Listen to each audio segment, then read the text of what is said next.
I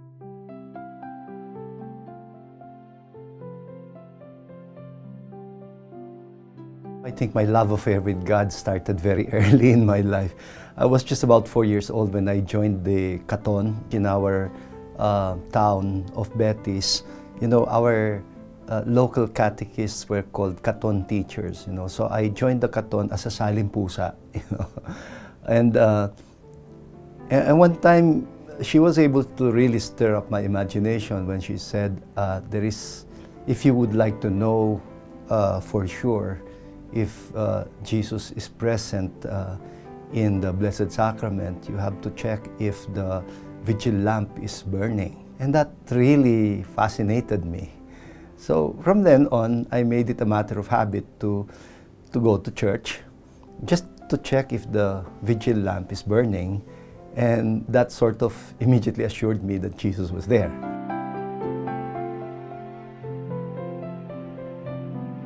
I was really very hesitant when I said yes to the invitation to become bishop, but who could say no to the appointment of the Holy Father, you know?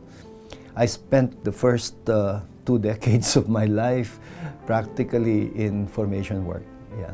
Well, 17 years in seminary formation ministry. So I wasn't really a very pastoral guy at the start, you know. It was entirely different. In the parish, I was immediately plunged to real-life situation. I thought I knew poverty in Pampanga already until I got to the Diocese of Caloocan, you know, because there's nothing like urban poverty, you know. It's entirely different. It's really utter misery.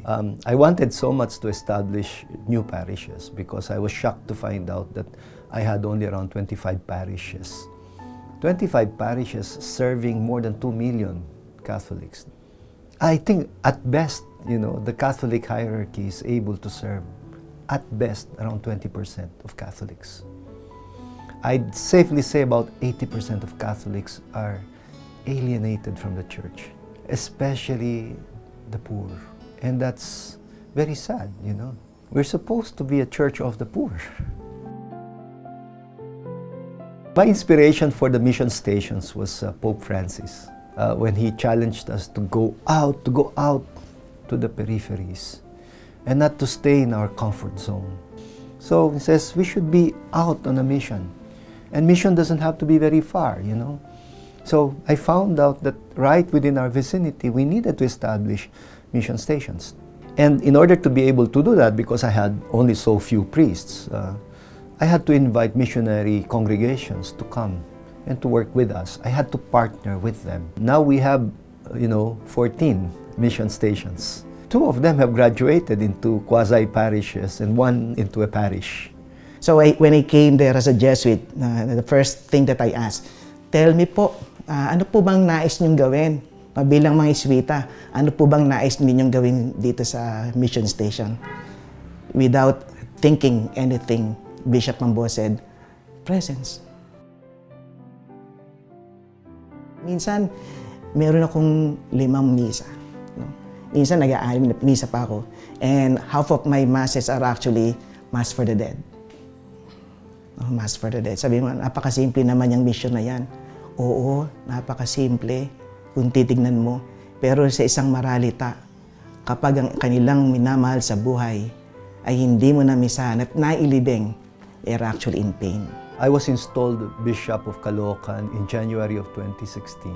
And the first thing I wanted to know was if the diocese had a pastoral plan. How did I know that as soon as a new government was installed, the pastoral situation in my diocese was going to radically change? Yeah, the killings started happening by July. Yeah, July, August, September. By October, I was writing my first pastoral already. Calling for an end to the killing. He says, stop the killing, start the healing. Number 1 sa kanya kasi passion for the Word. And when you are in touch sa salita ng Diyos at nakikita mo kung anong nangyayari, then you cannot but just speak. Kahit na nandito siya. Pag may nasa nakita, iba-voice out. Kung ano yung dapat, ganun siya. Ganun siya mo. So we're not saying we should not fight illegal drugs. What we're saying is let us save its victims. Alcohol and drugs are just symptoms, of something deeper. They're coping with something. It's just stressful life, depression, trauma, abuse. It changes the whole perspective, and I call this the pastoral perspective. That's our perspective as shepherds. And that's why I really made noise about the slaughter of the lambs. I said, I am a shepherd, and I feel very helpless if our sheep are being murdered. I said, I just cannot accept this. For me, community is so essential for the poor because it's a survival mechanism for them, to bond as a community. Yeah. They become more vulnerable when they don't have a sense of community. Kaya the primary purpose of the mission station is really to build a sense of community among people. Usually the marching order of Bishop Ambo is if there's an incidence of EJK in your own places, report it to me immediately. Console the family, talk to the family, or not even talk, but just to be there or to listen to these people is actually more than enough. I am not the shepherd. Christ is the good shepherd. I'm just acting in the person of the real shepherd.